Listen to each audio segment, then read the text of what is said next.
Oerfestival is goed op gang. Componist, loodskunstenaar en voegelman, dat staat er op de website van Sietse Bruksma en hij zet alle draaien. En deze keer zet hij zijn kwaliteiten in als muziekregisseur in de vaststelling Home Sweet Home.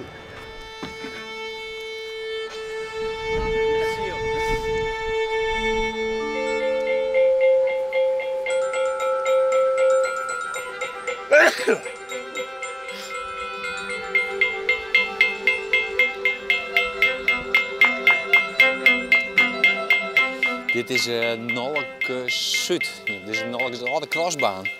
Dus als ik een baan zeg, je binnen crossauto's en een crossmotors. Via Berlin maakt dit hier muziektheater met het renommeerde Ragazze Strijkkwartet en slagwerkgroep Den Haag. Hi Vitaly, can you play this low? I think it's low. This low gong. A little louder in the end, maybe. Louder? Louder, yeah. Okay, sure. It's nice with the tibbly bells and then with the gong, bang. It's nice. Okay. Yeah. Sietse Bruiksma, Yes. is dat te doen met die buisklokken? Ja, is te gek. Oké. Ja, dit is wat je wil horen, want je krijgt, namelijk minder goed. je krijgt een geweldige naklank.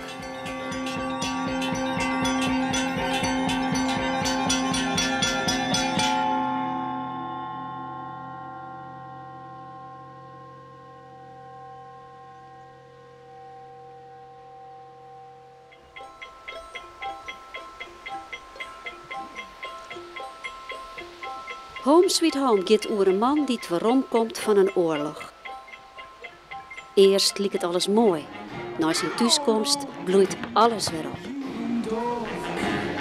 There is nothing more you to do.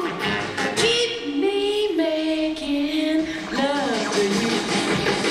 Love to you. Maar dan blijkt dat de vrouw verloren is. Hij had last van wanen en haar lippen het ondertussen ik net stilstaan.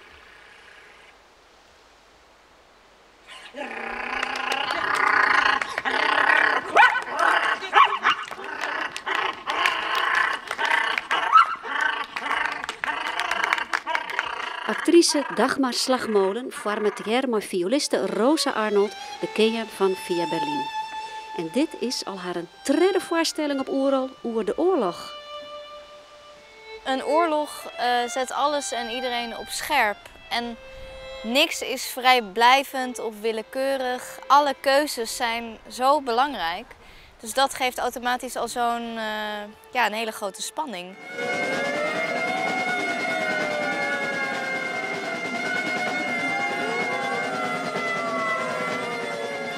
Sietse, hoe is het voor jou om net mee te spelen? Even wennen. Sietse die denkt eigenlijk mee vanaf de zijlijn en hij luistert heel erg naar onze input en kijkt dan wat hij daarmee kan en wat voor ideeën hij daar dan bij krijgt. Die oren die zorgen maar hier ik, omdat ik oors naar een landschap zoek, dat is mijn kracht. Dus kom je binnen, ik geef de vogels, roodbosje, yes? Komt u daar weer? Ik ken net lang door die.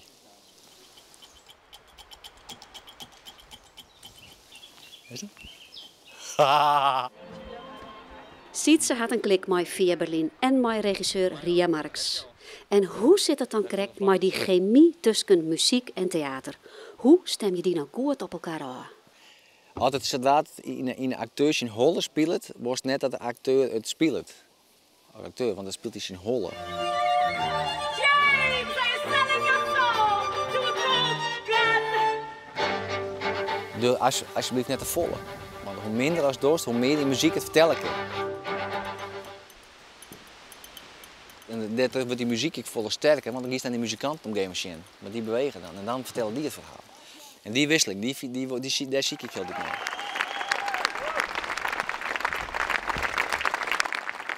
De première zit erop. Het laatste woord is aan het publiek. Fantastisch. Ja, zeker. Ik vond het prachtig. Ja. Veel variatie in de muziek. Het laat je nadenken over niet alleen de oorlog, maar over gewoon, ja jeetje, hoe gaat dat dan tussen man en vrouw? En dan kan ik heel erg over nadenken, wat betekent dan die levens? Hij heeft dat meegemaakt. En zij heeft iets anders meegemaakt. En hoe krijg je dat in godsnaam voor elkaar? Om dat weer bij elkaar te krijgen. Dus ik ga ook echt daarover nadenken. Nou, wat wil een theatermaker nog meer? Ja, dat zou ik ook zeggen. Ook de Friese popmuziek is rondvertegenwoordigd op dit festival.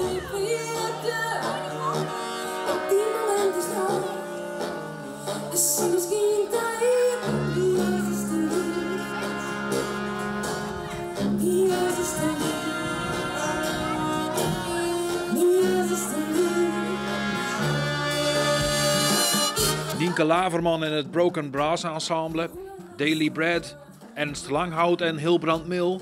Er had wel eens minder Friese muziek op Oeral West. Er staan sowieso vrij veel Friese dingen dit jaar en dat is natuurlijk super mooi. En hier ben ik door Nienke Laverman. Zeker, prachtig. En ja, je merkt gewoon dat de Friese popscene als geheel zeg maar, zich landelijk gewoon goed ontwikkelt. En de opleidingen werken daar aan mee, het productiehuis werkt daar aan mee. Ja, eigenlijk het hele samenspel van iedereen die in de Friese popscene actief is, zorgt er in zijn totaliteit voor dat die bands gewoon meer voor het daglicht komen. En dat is gewoon een hartstikke goede zaak, want daar doe je het uiteindelijk voor. En er binnen talent stages, ook op Oeral. Dus podia voor talenten, liek de band Echoland. Ben je er een beetje klaar voor? We zijn er helemaal klaar voor, ja. We hebben er zin in. Ja, Oeral is net niks natuurlijk. Nee, dat is zeker niet niks. Het is gek, het is een fantastische plek om te spelen. De sfeer is goed. Het waait een beetje hard, maar volgens mij gaat het goed komen. Schreeuw de muziek eens? Psychedelische rock met hier en daar een poppy refrein en een heel donker tintje, zoiets. Hoi, was het Echoland?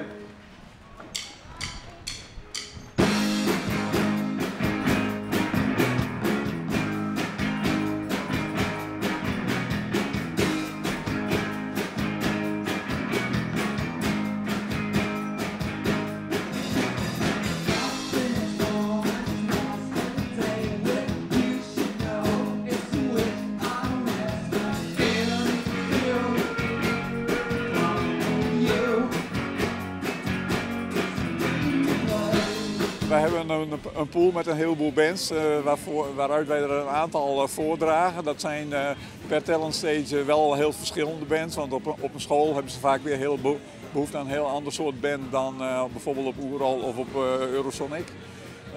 Dan doen we dat voorstel naar de programmeurs die reageren daarop. Geven zelf ook een beetje aan van wat voor soort dingen ze willen. En dan uiteindelijk rolt er wel een x-aantal bands uit waar we allemaal tevreden mee zijn. Talent stage, waarom ben je hem daarvoor uitgezocht? Toffe optreden, er is net een EP uitgebracht, niet zo lang geleden. Weer een EP in de aantocht, videoclip uitgebracht.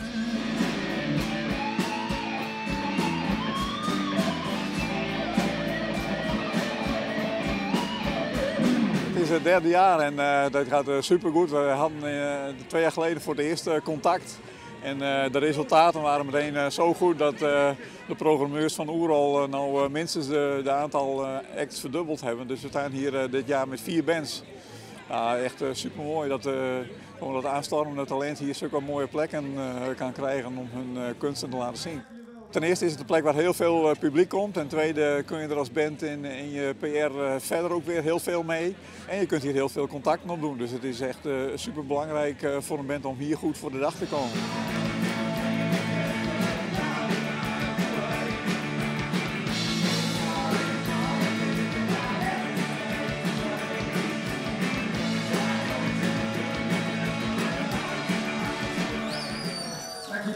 Het was goed en het voelde al lekker en we hadden lol en dat is volgens mij het belangrijkste. Ja.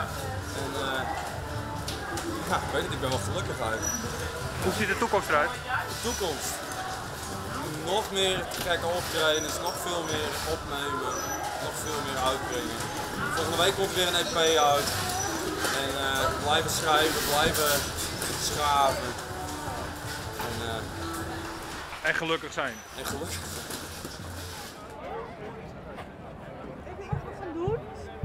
30 glashouders die het op Oeral maar vaststelling money, money, money. Dus zullen we nu weer ermee ophouden, wie is er eerst even helemaal aan. Maar Rek is ook heftig geïnteresseerd in yield, want ja, ze moest wel trots de tijd en dan werd yield in één keer heel belangrijk. Nou docht ze onderzoek naar yieldsystemen en kwamen ze achter dat rente wel heel erg desastreus werkt. Het publiek dat kan aandeel geven in haar onderneming, zodat zij weer verder onderzoek doen kan en daar weer theater voor maken. Want ja, ze maakt wel trouw dat tijd. Toen ik lang genoeg maar zitten hier zelf, dacht ik gewoon wel van wist. Ik doe gewoon alles wat ik voor vregen word. Dat is, dat jouwt ik even een hele oren energie om in leven.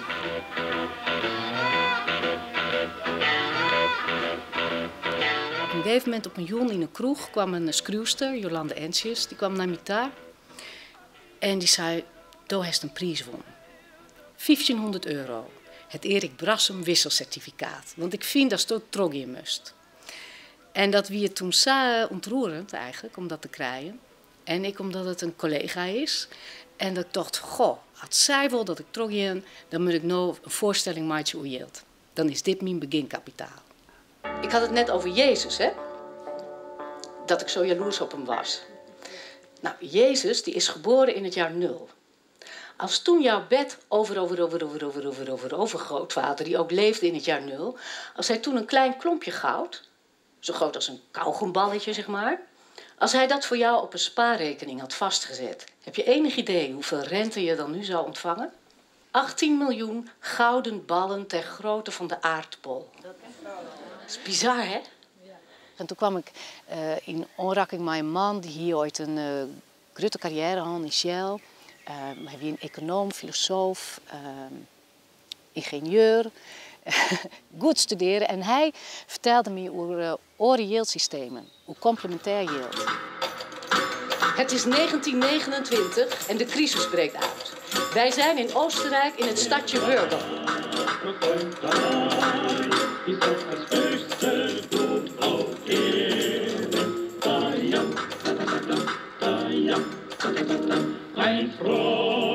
De economische misère is er gigantisch. De werkeloosheid groot.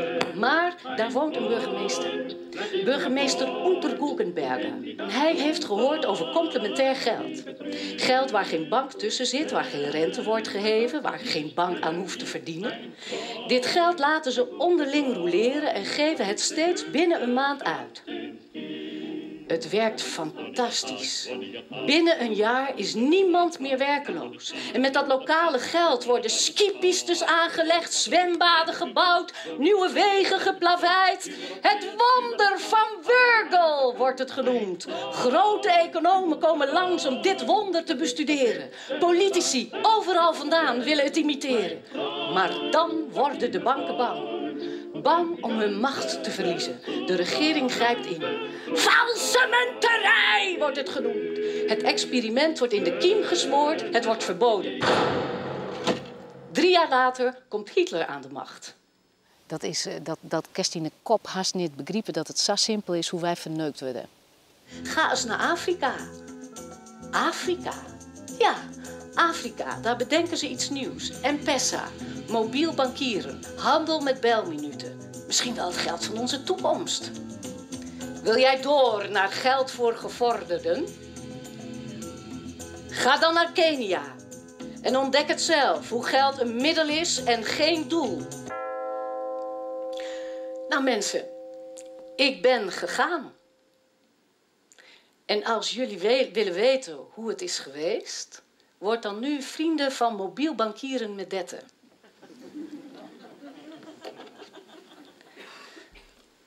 Dan maak ik een nieuwe aflevering. Met meer. Ik had dus aandeelhoudersvergaderingen. En de eerste die ik houd, daar zit ik dacht, als mijn aandeelhouders die willen weten hoe goed het met mijn voorstelling gaat. En werd dat gewoon niet altijd terug te komen. En dat ik weer een nieuwe maatje en zo. Maar er zit een hele aantal die zeggen, ja, wat kan u dat nou schelen, een voorstelling? Wanneer richt zo die politieke partij nou eens even op? Het enige wat ik doe is, ik denk zelf, hoe ik het zelf zie, is dat ik een soort romte om het begrip maatje wil. Dus op het moment dat ik mijn eigen fascinatie voor hoe dat yield delen kan, zodat mensen er zo naar denken van, goh, en misschien ken het ik oors, dan, wat bijvoorbeeld een mooie uitspraak van Henry Ford, wist je, die automobielen maken, die hier zijn van, Als iedereen weten zou hoe dit geldsysteem in elkaar zit, dan zou er een revolutie wezen voordat het nog mondtemoon is.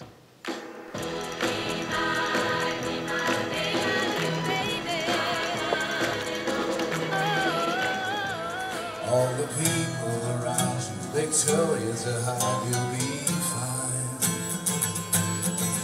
And just stop making sounds. We zeggen ik bij Het Houten Huis. Dat is een jeugdtheaterselschap in het noorden. Herman Zijlstra, hoe weten wat ze te bieden hebben?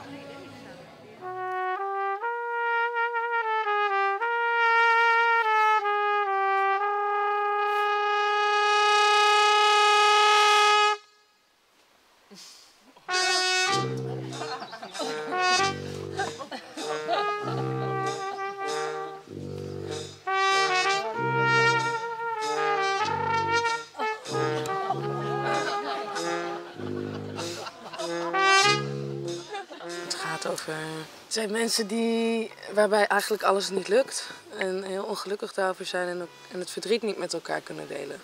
En vooral natuurlijk ook dat ze en geen kinderen kunnen krijgen en de akker wil niet groeien. En ze kunnen elkaar daar niet in vinden.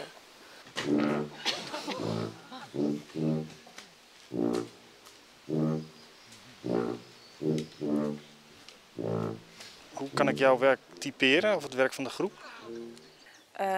Beeldend fysiek theater met live muziek, zonder tekst. En wat we eigenlijk altijd proberen te doen is een verhaal te vertellen wat van binnen gebeurt. Dus een innerlijke lijn vorm te geven met de beelden en met de muziek.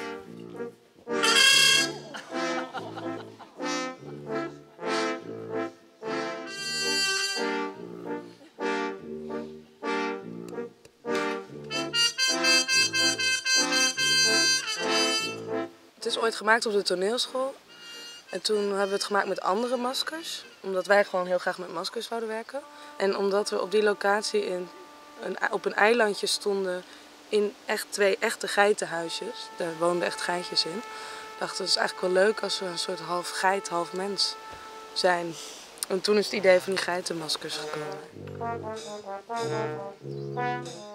Er kwamen plakvrij in de basisinfrastructuur van jeugdtheaterselskippen in Grains. En had een oude plak wie voor de lange termijn net wist, troch de bezuinigings. Nou, de plek in eerste instantie kwam je natuurlijk vrij. En toen werden we ook vanuit het noorden gemaild en gebeld van, gaan jullie dat doen? Dat is eigenlijk iets voor jullie. Daar hebben we een tijdje over getwijfeld, omdat het ook wel een grote stap was. En ook door de banden die we waren aangegaan met Speeltheater Holland in Noord-Holland. En überhaupt met ons hele leven, vrienden en alles. Maar ook omdat er al heel veel ligt in het noorden. In het Grand Theater heb ik 6 producties meegemaakt. We hebben daar ook altijd gespeeld in het Grand Theater en ook op festivals in het noorden. Dus ik dacht, nou gaan we toch nog wat langer over nadenken. En toen dus de functie ook beter bestudeerd. En daar werden we eigenlijk heel erg enthousiast van. Met z'n allen ook naar Groningen gegaan. Daar rondgekeken en gaan praten met mensen in Friesland. En toen werden we zo enthousiast dat we dachten, nee, dit is een kans die moeten we niet voorbij laten gaan. De muziek bij het Houten Huis is in hand van de Pool Radek Vedik. Hij loopt alle trompetten live ta een mini-fanfare die het verhaal vertellingskracht jouwt. Ik kom zelfs uit Warschau en als je 50 kilometer de stad uitgaat, dan merk je dat echt iets verandert. En, het platteland is gewoon nog veel meer traditioneel in Polen dan de steden. Dat is de bruik. Maar in Nederland is dat denk ik niet zo extreem. En wat staat er op de rol? Wat zijn jullie van plan in de 3 noordelijke provincies? Eens in de 2 jaar een zaalvoorstelling en eens in de 2 jaar een voorstelling die speelt op de festivals. We merken dat het ook nodig is om naar scholen toe te gaan, omdat sommige scholen gewoon de stap naar theater gaan te groot vinden. Droogland is een amusante voorstelling en perfect qua lengte. Hij is nog te zien op Oerol bij de Pluktuin onder dik tussen Hoorn en Oosterend.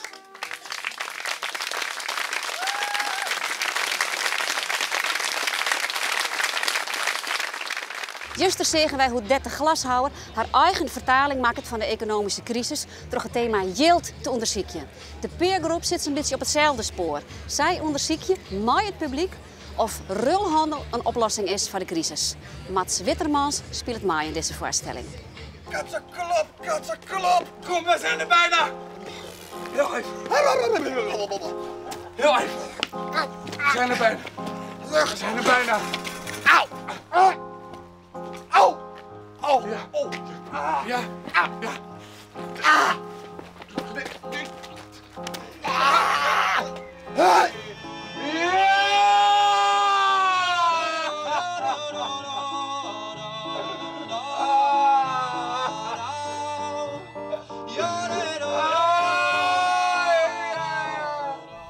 Hey Mats. Hey. Nou, lekker eensje. Dankjewel, dankjewel. De beste hard werden. Ja. Afgelopen donderdag. Van een zoontje. Ede Peke Wittermans. Oh. Ja, geweldig. Wat een mooie naam. Ja, geweldig.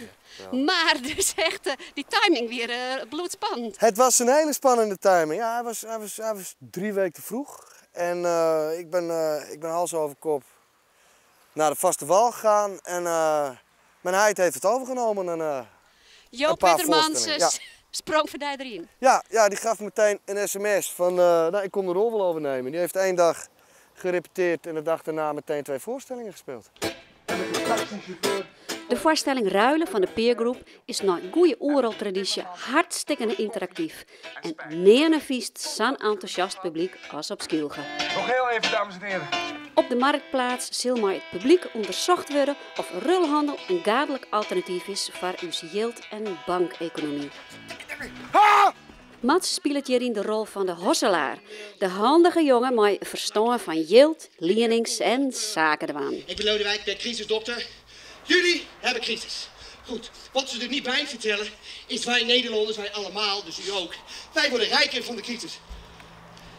Een hele grote koffer vol met poen. Ondertussen beziekt de man van de rulhandel op innemende wijze het publiek riep te maken voor het ruljen. Mevrouw Ruilen begint met contact maken. Weg is de mogelijkheid om vanuit een anoniem kantoor in New York miljoenen weg te sluizen naar een bankrekening in Zwitserland.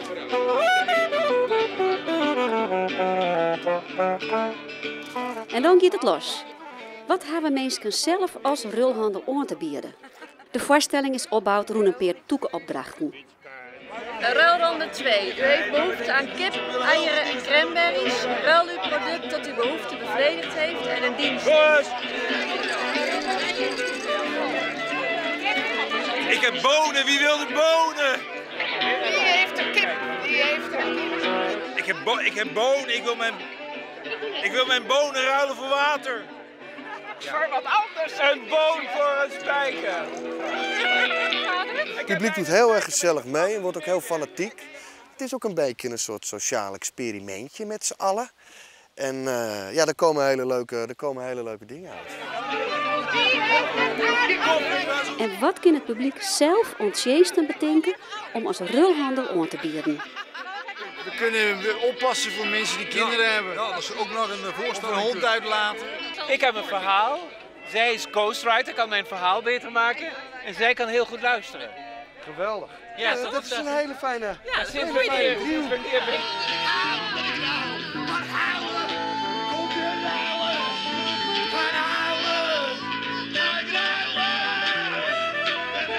Floris van Delft is de architect van dit hele verhaal.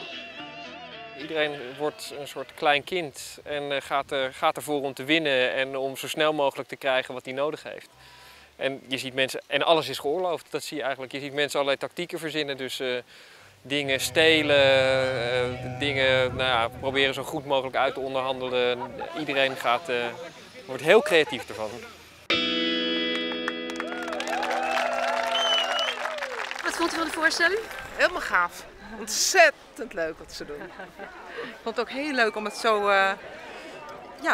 het zo te begrijpen op deze theatrale manier. Hartstikke leuke manier. Zou u voor een ruileconomie zijn? Dat is wel lastig, want ik zit in de financiële wereld. Dus u vraagt haast eigenlijk, zeg ik, in hoeverre ik mijn vertrouwen heb in mijn eigen vak. Ja, inderdaad. Geloof me nou maar, het is de ruilhaalblues. En luister naar dit verhaal, het is de ruilhaalblues. Hij ruilde alles bij elkaar. Pannenland is 5000 dakpannen op het strand. Het is pure poëzie, maar het is ook een experiment. Om Sjen te letten moest mijn kunst naar je landschappen vormen kist. Ik ga jullie meenemen, de tuinen in, en dan vertel ik het verhaal wat hierachter zit. We hebben prachtige oostenwind gehad de afgelopen maanden. Pannenland staat er nu 50 dagen, hè? Als ik het, 50 dagen, het eerste gedeelte. En daarin is er steeds de wind doorheen gegaan, er zijn duintjes liggen erin. En dat verplaatst zich continu.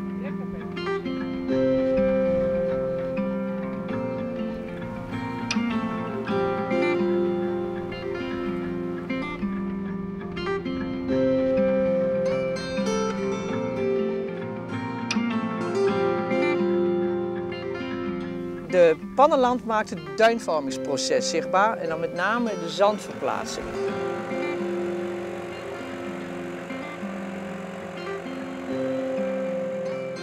En eigenlijk blijft deze duin en die andere ook, die blijven eigenlijk door dat Pannenland blijven ze meer op hun plek liggen dan normaal. Normaal zouden ze al lang verder zijn gaan lopen, dus ze worden een beetje vastgehouden.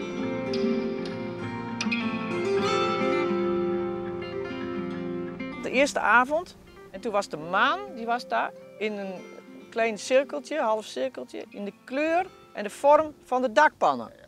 Ik denk, hé, dit is landschapstheater, zelfs de maan doet mee. En waar het dan om gaat, is dat je dat op die manier durft te zien. Voor mij gaat het over die poëzie van het leven. En natuurlijk moet je heel veel dingen doen en dat is allemaal belangrijk. Maar dat is toch wel, als ik dat kan bereiken, dan vind ik dat heel erg mooi.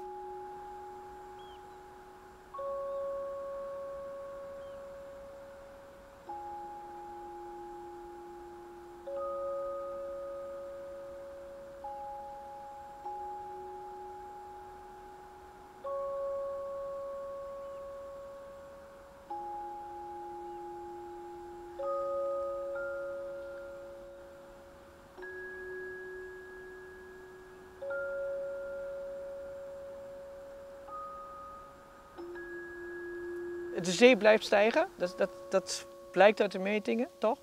Dan moet je zand blijven aanvoeren op het hele eiland, want anders dan wordt op een gegeven moment het hoogteverschil te groot.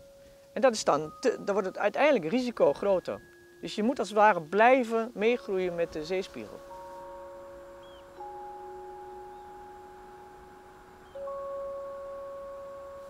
Nou, en dit culturele landschapsontwikkelingsverhaal, Sense of Place, kan mogelijke experimenten genereren die als breekijzers kunnen functioneren om tot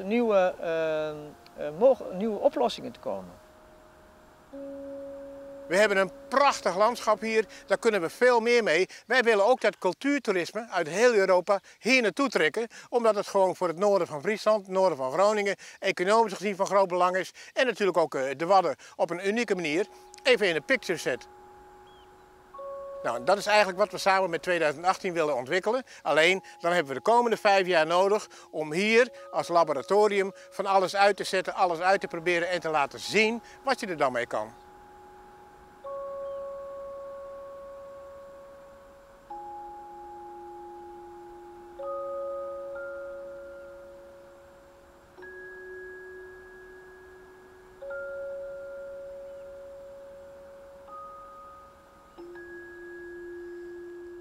Laurens van der Akker speelt op Oeral het stuk Heimwee naar het Griep. De mensen hebben het erover, die vinden het leuk. Wij vragen hem, waar zou je nou graag in willen?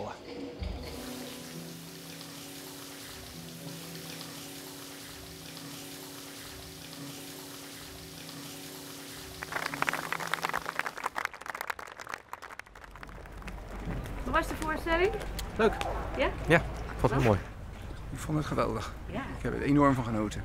Herkenbaar, gedeeltelijk en goed gespeeld. Prachtig. Ja. Ja, mooi.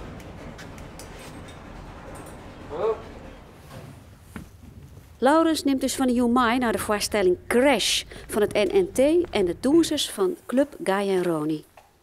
Nou, ik vind Noord-Nederlands toneel gewoon een heel interessant gezelschap. Het is een beetje, ik vind ja, hele mooie, rauwe voorstellingen. Yes. Hey. Ik heb er zin in. Tot Joen. Tot Joen. Hoi. Doeg. Dankjewel. Geweldig. Ja hoor. Dankjewel. Veel plezier.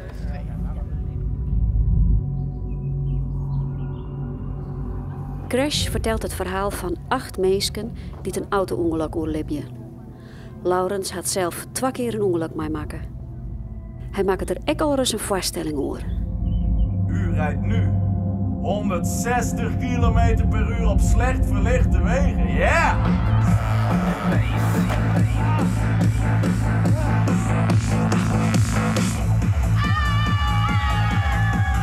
Ik ben de ander in de duisternis. Ik ben de onbekende. Ik kom u tegemoet. Ook met 160 km per uur. Ook stroomdronken. Ja!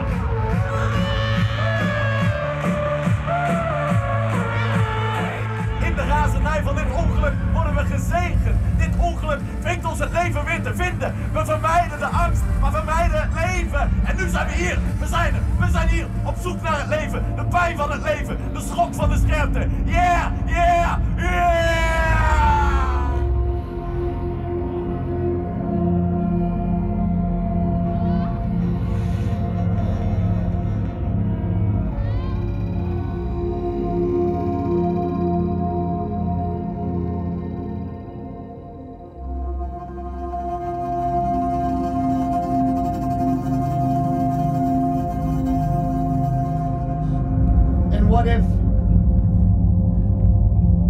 What if the accident isn't the end, but it's just a start?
Misschien is dit een doorwaadbare plek in de tijd waar we van de ene toekomst naar de andere kunnen waden.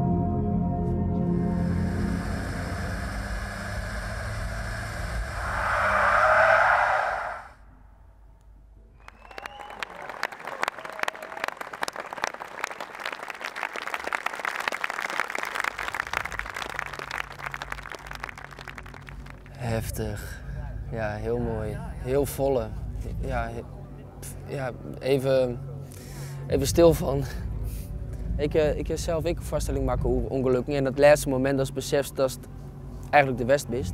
Dat gevoel dat we toch onbewust in je lichaam dat weer opwekt. Dat is niks, ja, dat zijn geen leuke momenten. En het ontroert me gewoon om te zien hoe mooi deze mensen spelen en doen ze vooral. Aan de ene kant voel ik het heel confronterend, aan de andere kant heel ontroerend en mooi. Maar wat een fucking vette voorstelling. Ja, ik ben heel enthousiast hierover. Ik vond het echt heel mooi.